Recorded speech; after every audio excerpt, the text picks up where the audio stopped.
Okay, so I hinted that I was going to start talking about memory, and I think memory is a really, really cool place to study in neurobiology. I mean, there's a lot going on there, and if anybody's interested in, being a better learner, that might be crazy, but I'm sure people are actually interested in that to some degree. They want to learn more, they want to remember better and such, and this is kind of an interesting subject to talk about then. So basically what I want to talk about here are the three types of memory that relate to the length of storage of information. So how long can you store the information, and what are these three types of memory? So generally there's three temporal classes of memory, okay, that are accepted.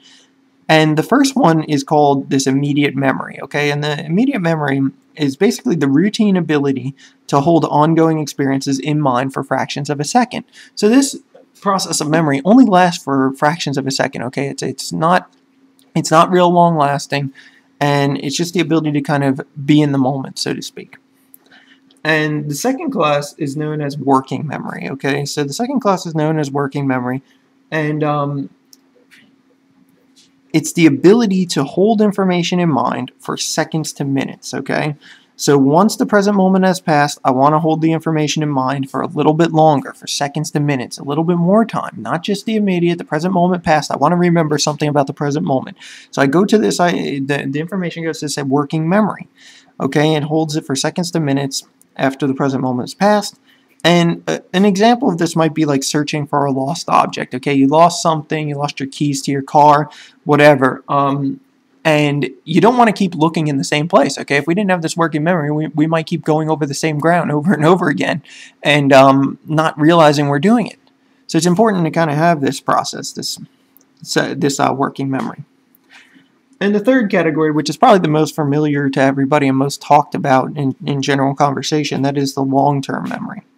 And that entails the retention of information in a more permanent form of storage that lasts for days, weeks, or even a lifetime. Okay, some people remember information for a lifetime. Certain pieces of information I'm sure you remember for a lifetime. And this depends on long-term changes in the strength of transmission from relative synapses. So remember I talked previous videos about the